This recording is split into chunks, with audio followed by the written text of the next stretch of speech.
XMPRO Recommendations are advanced event alerts that combines alerts, actions, and monitoring. It creates new event alerts based on business rules and/or AI logic, and it recommends the best next action based on expert suggestions. It also monitors the actions and the outcomes to close the loop on event response.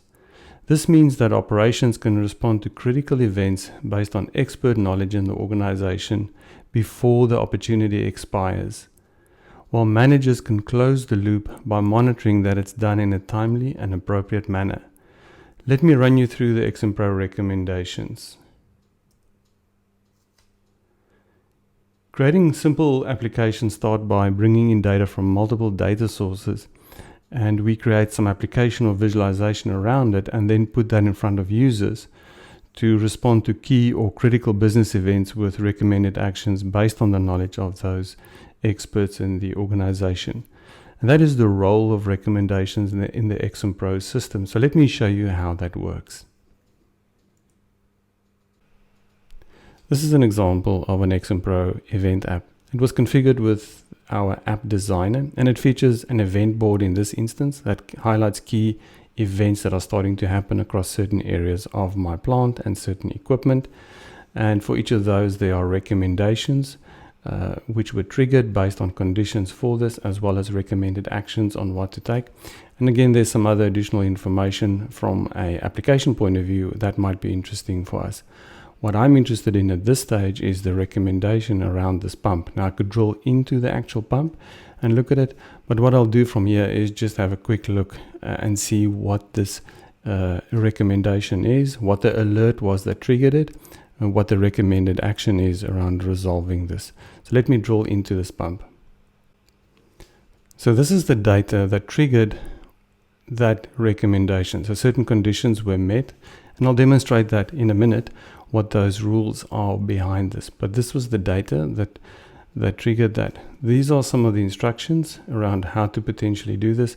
But because I've been working on this plant for a long time, and I also know some of the other conditions and other equipment, I could provide a comment and from my expert point of view, and provide input to the person that actually needs to go and do something on this. Now in this example, there's potentially a problem with the inline filter on the cooling tower, and that's why we're getting something around the blocked suction pipe, and it's causing a challenge with the discharge pressure. So this is one of the mechanisms of capturing knowledge that's been there for a long time. People who have had experience on that plant or that type of equipment can very quickly identify some of the key things that we may need to do.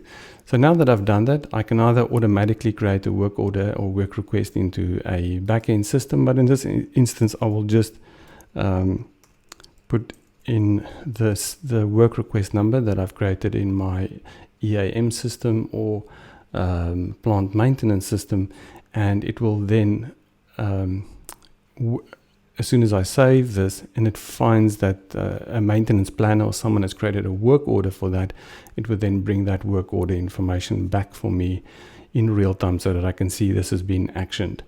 That information is then brought together in terms of looking at how we follow this process. So I can now monitor that there was an alert, that I put in a request, and that request at some stage is turned into a work order, and I can also monitor the work order status to make sure that these alerts are being addressed.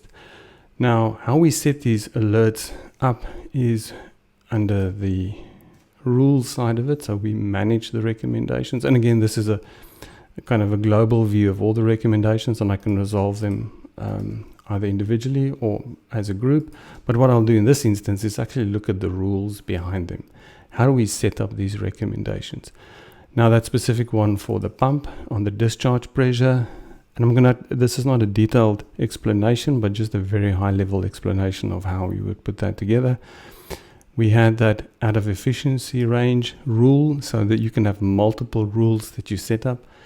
And in this instance, this information for this rule comes from the data stream that sits behind it. So we've got real-time flowing data, and this then interrogates that data based on the frequency that you set. It could be every second, every 5 minutes, every half an hour, half a day, or a day, or whatever works for this specific business case in terms of how frequently we want to run and check that against this rule where we've set the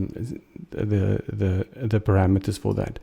It doesn't have to be a numeric number. It could also bring back, if I use, for example, feed rate versus flow rate. So if the flow rate's less than the feed rate, then I may want to trigger this. So this is how you set up recommendations, and those recommendations are the ones that you saw at the front where it creates those red bubbles or red dots to tell me that there's something wrong. And I can now quickly see key events.